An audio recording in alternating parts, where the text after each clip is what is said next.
What happens when a person dies?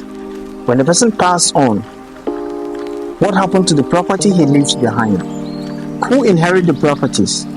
When a person dies without writing a will, what happened to his property? When a person dies and leaves a will, what happened to that property? What happened to his family? What happened to his estates? These and many more we shall be discussing today. We'll be looking at the letter of administration and a will. Click on the subscribe button, like this video, share and drop your comment in the comment section. Let's go on with the discussion.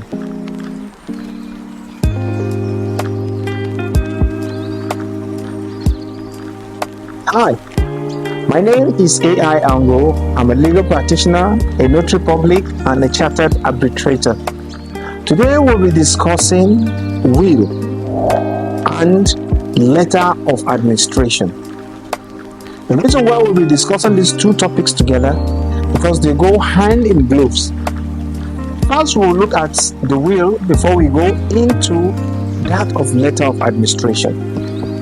A will is a written testament of a person of how he intends his property or his estate to be shared to the beneficiaries after his demise. In a simple term, that is what a will is. When a person is still alive, he can write his will to say my property or my estate after my death should be shared in so and so manner. In law we say the man is speaking from the dead. The will gives the dead person the power to share his property even when he's no longer alive.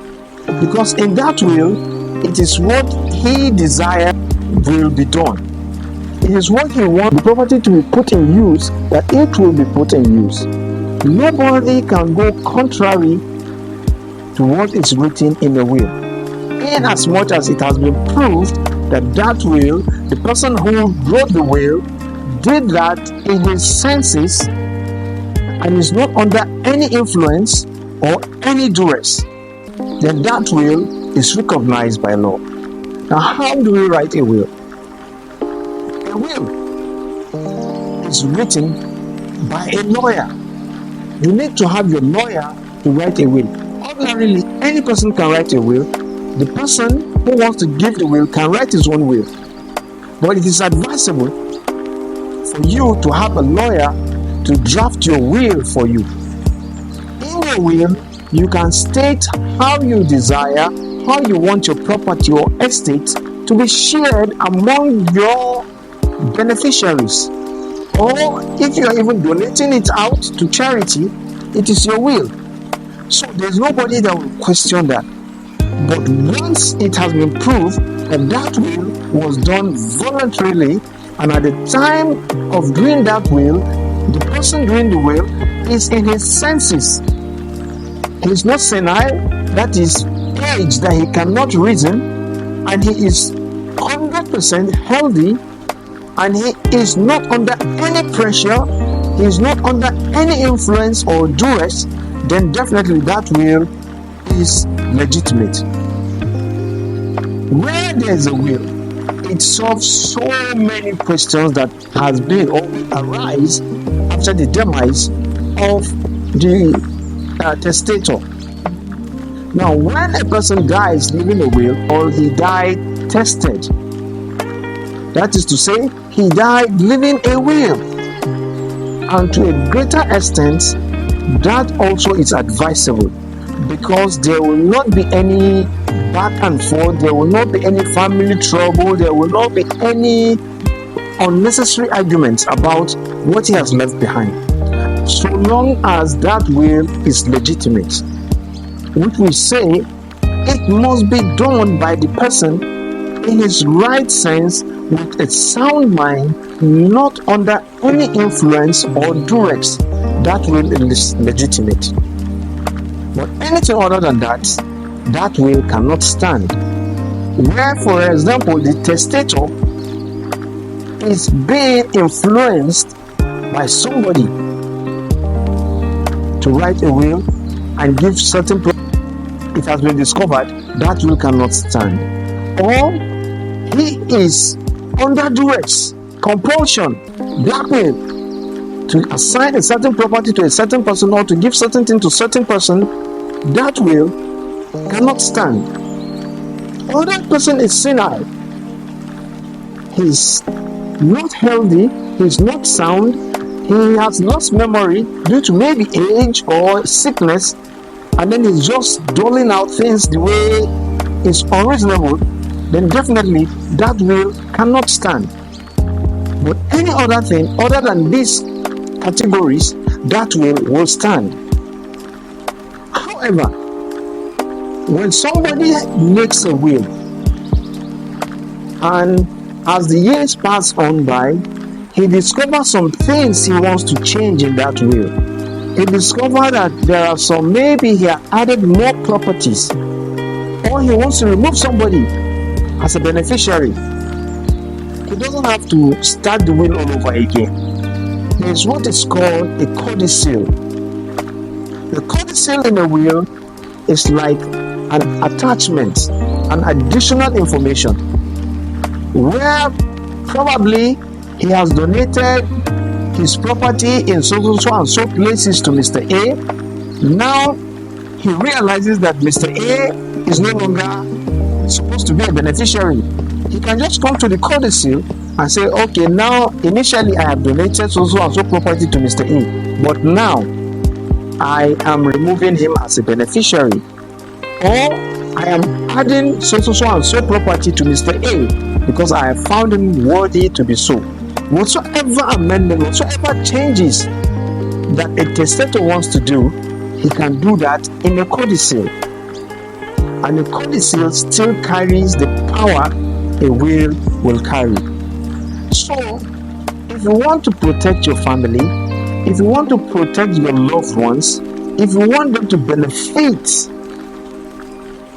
from your estate after your demise, you don't have to make them go through the rigors of pains of battle between one family or the other, one sibling, one relative or something. You can easily put down your will, and then it will be respected. Now, how do we know that it's a genuine will? Once you draft your will, your lawyer will take that will and register it in the probate division of the High Court.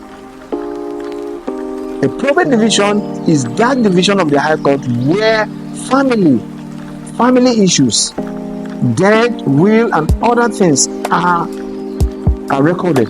So, once that will is registered at the probate division, a copy of that will be dropped there in the High Court. A copy will be with your lawyer, who will now read the will after your demise. Then most likely, some people do keep a copy with them, but others don't even take it home, they leave it with their lawyer. So, after the demise of the testator, the lawyer is supposed to assemble the family members and then read the will before them. Whatever is itemized, whatever is stated in that will, that is how it should be, and that is what will be carried out. However, if anybody is contesting the will, he can file a suit in court, and then a copy that is in the probate division will also be brought to be compared with the one that the lawyer read to the family. If it is the same thing, then it is believed that that is the will. But if there's any alteration, what is in the probate division will be what will be used, not what is in the hand of the lawyer. Because it is believed that if there should be any change, if it is reflecting in that of the lawyer, then definitely it should reflect in that of the probate division as well. So once there is a codicil and the lawyer has made the amendment as required by the testator before his death, he must also refile it before the probate division so that it will be updated. Otherwise, it will not. Now, if it has been proven that it's a genuine will, then everything therein stated must be abided by. However, if it is also been proven that the will has been done by the person who is senile or who is of unsound mind or who is suffering from maybe a duress or undue influence, then also that one will also be cancelled. So a will, if it must stand, it must be done willingly. It must be done not under any compulsion or duress or whatsoever intimidation. It must not be obtained by fraud. Then that will would surely stand. Otherwise, it will not. So this is our discussion on the will, which is the part 1 of this topic. The part 2 is the discussion on the letter of administration, which will be in our next video. See you then. Don't forget to click on the subscribe button and like this video, share with your friends, and then we'll meet in the part 2 to discuss the letter of administration. Thank you.